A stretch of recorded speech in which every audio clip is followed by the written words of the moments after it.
In our last video, we learned about classical computers, that's usage bits, the smallest unit of information. Bits can be either 0 or 1. Today, we are going to unlock the power of qubits. Qubits are completely different than bits, and also today we'll look into one of the most mind-blowing feature of quantum computing, which is superposition. Now, let's look into what is a qubit. So, let's understand it in a simple way. As we already discussed, bits are the basic unit of information in a classical computer.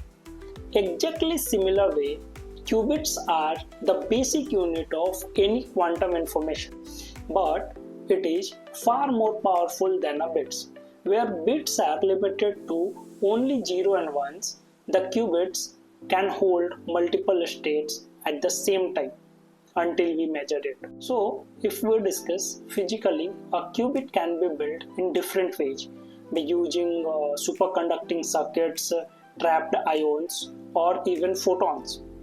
And also, mathematically, if we discuss, it is something similar to like an arrow which is pointing somewhere in a sphere. And that sphere, sometimes we call that a block sphere. We'll discuss in our later videos or later sessions. But don't worry, we are not going to discuss any heavy mathematics today in this session. So just a basic definition. Now here's the key idea: superposition. Superposition means that a qubit can be combination of both 0 and 1 at once. How we understand it?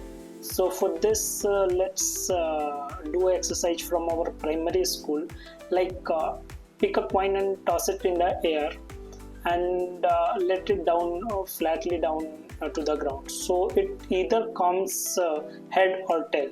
So this is the basic concept of bits. On this only concept, the entire classical computer is working. Like when you are tossing a coin, it can be either head or tail, means 0 or 1.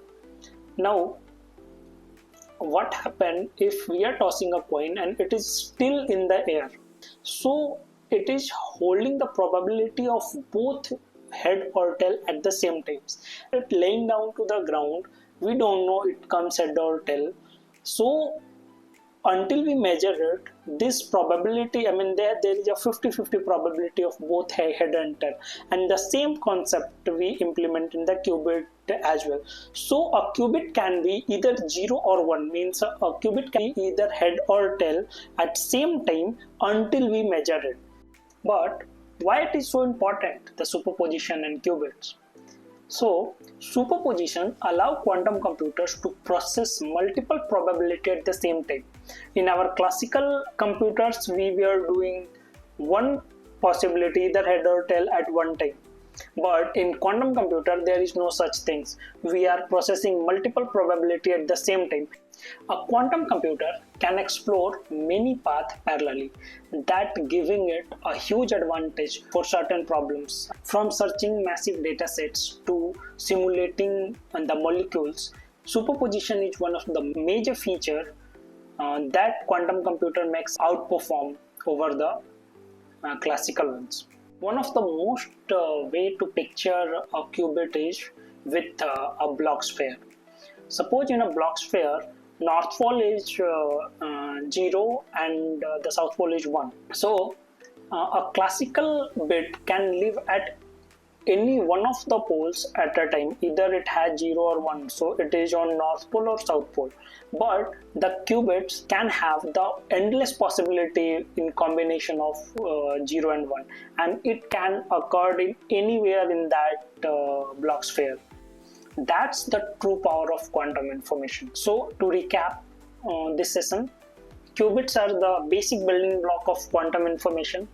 And the second topic which we discussed is superposition. Superpositions allow any qubits to hold both 0 and 1 state at the same time until we measured it. I hope you get some understanding about these things. Now in our next session we will look one of the most mysterious phenomenon of quantum computing, which is quantum entanglement.